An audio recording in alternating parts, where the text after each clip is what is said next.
Saudara-saudari yang saya kasihi di dalam Tuhan Yesus Kristus. Renungan firman Tuhan pada hari ini diambil dari Injil Matius pasal yang ke-20, ayat yang ke-29 sampai ayat yang ke-34. Dengan perikop Yesus menyembuhkan 2 orang buta. Dan ketika Yesus dan murid-muridnya keluar dari Yeriko, orang banyak berbondong-bondong mengikuti dia. Ada 2 orang buta yang duduk di pinggir jalan, mendengar bahwa Yesus lewat. Lalu mereka berseru, "Tuhan, Anak Daud, kasihanilah kami." Tetapi orang banyak itu menegur mereka supaya mereka diam. Namun mereka makin keras berseru, katanya, "Tuhan, Anak Daud, kasihanilah kami." Lalu Yesus berhenti dan memanggil mereka.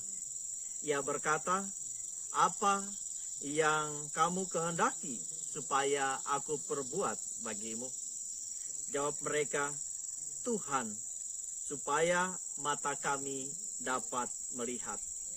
Maka tergeraklah hati Yesus oleh belas kasihan.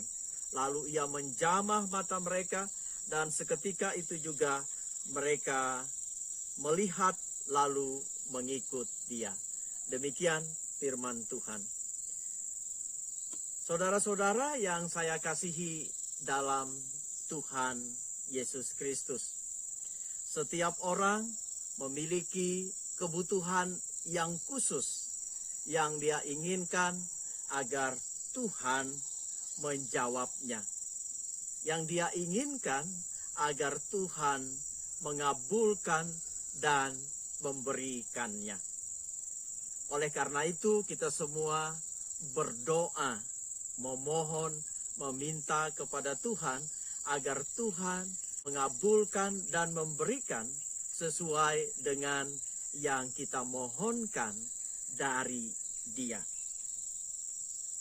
Cerita Alkitab hari ini mengajarkan kepada kita, walaupun memohon itu bukan suatu hal yang sulit, namun kadangkala ada pihak lain yang bisa membuat permohonan itu sulit untuk diucapkan. Kadang ada orang yang mengganggu untuk itu. Orang banyak yang mencoba berbondong-bondong untuk mengikut Yesus, contohnya. Mereka membuat 2 orang buta yang berseru kepada Tuhan Yesus supaya diam. Kepentingan orang banyak ingin didahulukan dibandingkan dengan kepentingan 2 orang buta yang sangat membutuhkan penglihatan untuk melihat. Dalam mengikut Tuhan, terkadang ada orang yang sangat membutuhkan Tuhan, namun diabaikan. Saudara-saudara yang saya kasihi dalam Tuhan Yesus Kristus.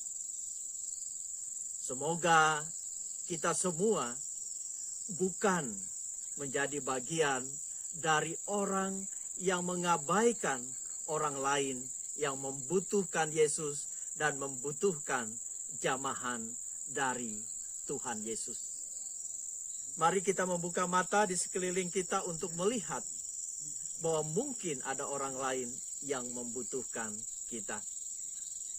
Hari ini saya berada di samping gedung gereja GKI Pepitak Jaya, yang bisa dilihat kondisinya belum selesai dan masih membutuhkan uluran tangan banyak orang untuk menyelesaikannya. Mungkin kita beribadah di tempat yang enak, tapi ada saudara-saudara kita beribadah di tempat yang tidak enak. Mereka juga ingin memuliakan Tuhan di tempat yang nyaman sama seperti kita. Sehingga perhatian mereka kepada firman Tuhan yang diberitakan tidak akan buyar. Saudara-saudaraku, Saudara-saudara di sini membutuhkan Yesus, membutuhkan tempat untuk mereka memuliakan Yesus. Semoga kita tidak melupakan mereka dan ingat kepada mereka, terlebih lagi dapat membantu mereka. Demikian firman Tuhan. Yesus memberkati kita semua. Mari kita berdoa. Bapa kami yang di surga, kami bersyukur karena banyak orang membutuhkan pertolongan-Mu dan ingin datang kepada Dikau. Namun bukalah hati dan mata kami agar kami melihat bahwa banyak orang lain juga yang membutuhkan pertolongan Tuhan, yang mungkin suara mereka terhimpit oleh suara kami sehingga tidak diperhatikan dengan baik. Biarlah kami, Engkau baharui menjadi orang-orang yang juga memperhatikan orang-orang lain, supaya mendapatkan bagian yang seimbang dan sama seperti kami. Berkatilah aktivitas kami sepanjang hari ini, lindungi kami dan tuntun kami agar menjalaninya seturut dengan firman Tuhan. Dalam Yesus kami berdoa. Amin. Salam.